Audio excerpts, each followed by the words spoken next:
Well, Mark, we just finished episode 22 of Art of Law. This episode was a little bit different, so we're going to do a very quick summary video as we were discussing a little bit about the education shakeup, which is on top of mind for a lot of our viewers. We did get about 70 people showed up, which is quite different than our usual kind of more low-key episodes.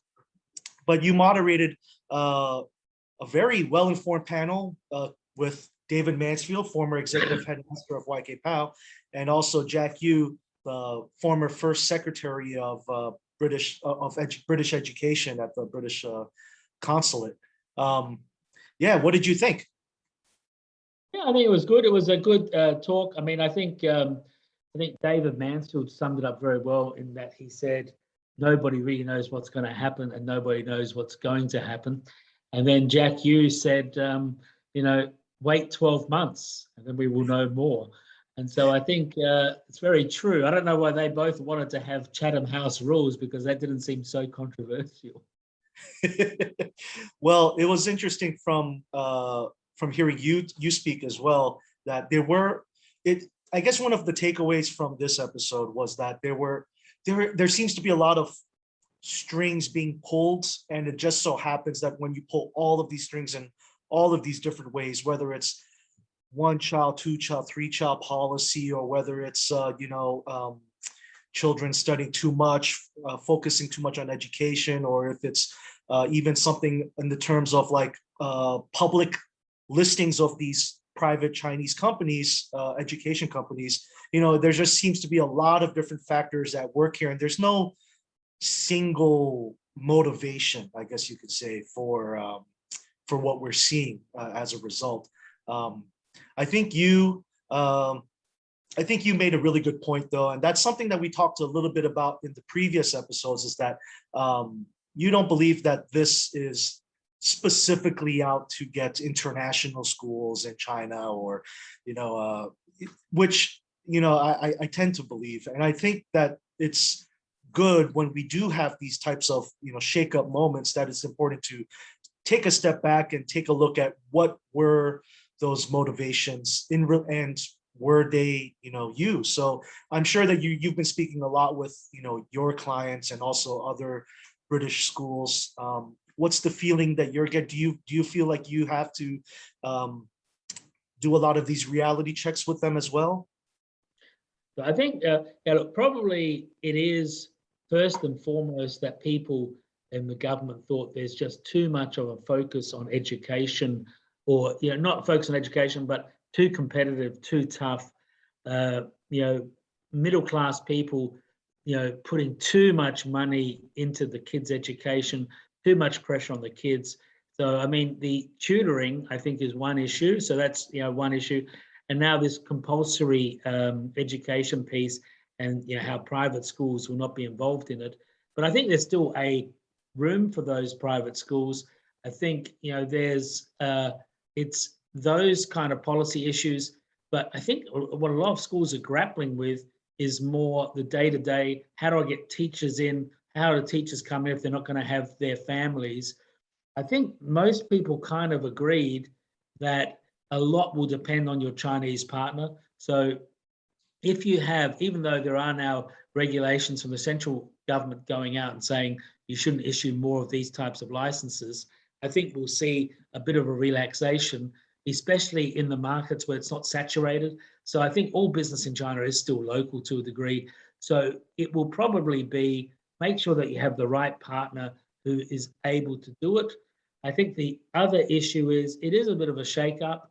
I think, again, most people agreed it isn't targeting international education schools or entities like you mentioned. I think that means, you may be looking at the contracts. It's probably force majeure. I mean, it depends on the contract, but pretty sure it's force majeure. And if you've got the right partner, it's probably not the right time to threaten them, but it's probably the right time to discuss what's the plans. And, there are going to be areas like nurseries, post, curriculum time. You might need to change the name of the schools. But I think it's rare in China that something really gets totally gotten rid of where there is a demand.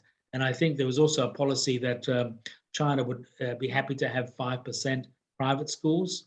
5% of 1.4 billion people is a lot of people. So I think there is still a lot of opportunity. It's just that people perhaps are being a bit, yeah, it's also normal. It feels like the world's caving in. So people may be overly nervous. Whereas I think, it might be good just to keep calm and carry on and see what, how the thing goes forward.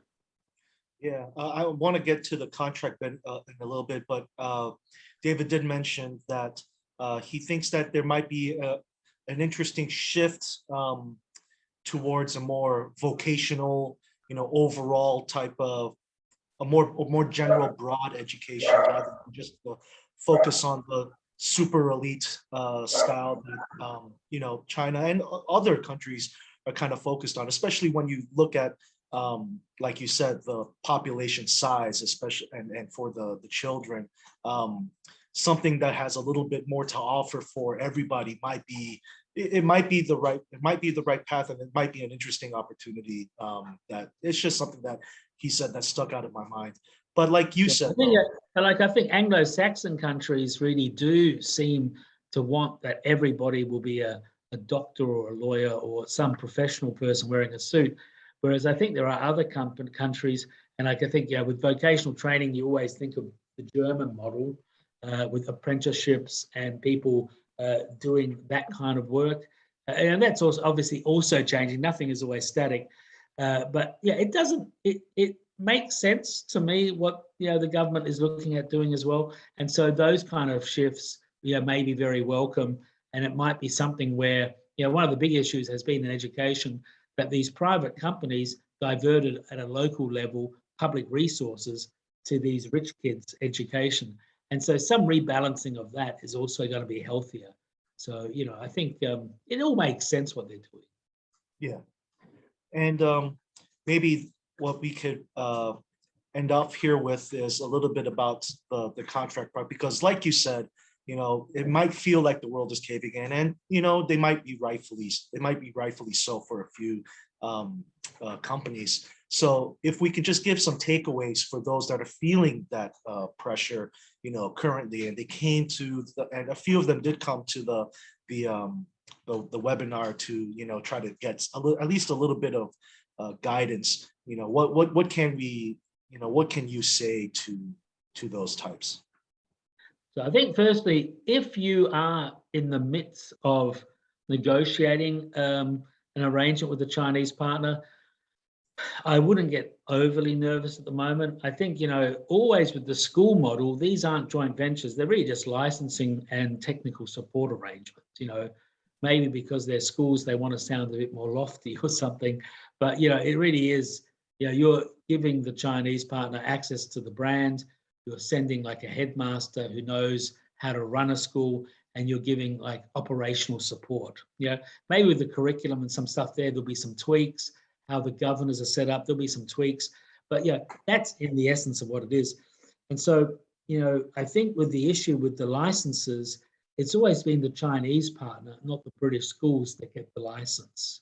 And so I think firstly, what we de-risk this for the school is, I think in all our projects, we've always said to the school, they should get paid an amount of money that covers their legal costs and their out-of-pocket costs upon signing of the MOU.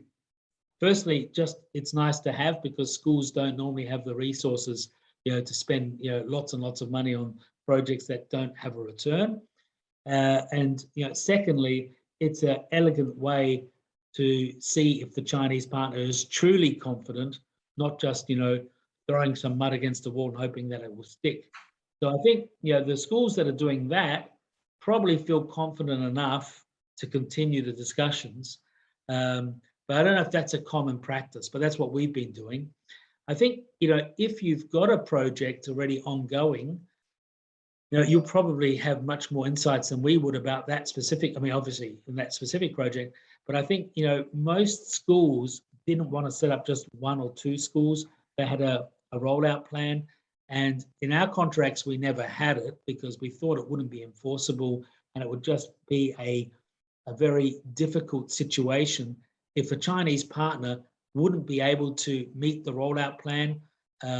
We always say they lose exclusivity to places which they haven't set up yet in, whereas more aggressive contracts have phantom license fees. So that means, the Chinese partner couldn't set up the 10 schools or whatever. The school would get paid as if he did. I think we wrote an article about this about a year and a half ago where we just said, this doesn't sound reasonable or feasible. And so I think you're going to be careful when you look at these contracts, which might look good on paper, but will they be feasible to enforce? If your Chinese partner has a large tutoring business, his business has already fallen off the cliff. Probably you rank very lowly on his issues. But I think the other thing, what we're seeing is all these education companies are being entrepreneurial as always. And I don't know exactly what the solution will be, but I'm pretty sure if there's such a demand, there will be workarounds. Like I think Mansfield said, more people may be going to the expat schools. There's less expats, but there's a lot of Chinese people with foreign passports. So that'll take some of the demand. But I think there'll be workarounds where some of those schools will be on the compulsory area, but they'll make their money before or after, or there'll be other things that they can do. So I think it'll be a dynamic time in this sector. Yeah, and like you said, I think there is still going to be a demand, and we have a lot of videos if you want to check out the YouTube channel about picking the right partner. And the reason why, I guess that's kind of like a common theme, and from a lot of the videos that we talk about doing a project in China, is because, well, especially for times like these where there is a little bit uncertainty, you kind of really want to make sure that you and your partner are on the same page and have that good relationship, and are able to kind of weather the storm together, instead of just picking up the contract to read how am I going to sue this person, or how am I going to recover phantom licenses, these types of ideas. So yeah, maybe like you said, Mark, the strong partnerships will continue to carry on, and they might be able to even come out of this on the other side a little bit stronger, if some of the weaker ones do kind of fall off the wagon here. Well, that's it was an interesting discussion. I want to thank David Mansfield and Jack Yu for joining. We do have a couple articles that we've prepared discussing various education topics. So if that's something you're interested in, you can let us know. But besides that, if you think that this type of format is interesting, also let us know your comments as well. But regardless, we'll see you at the next Art of Law recording. And stay tuned to the YouTube channel for more uploads. Thanks a lot, Mark. Thanks, Sean.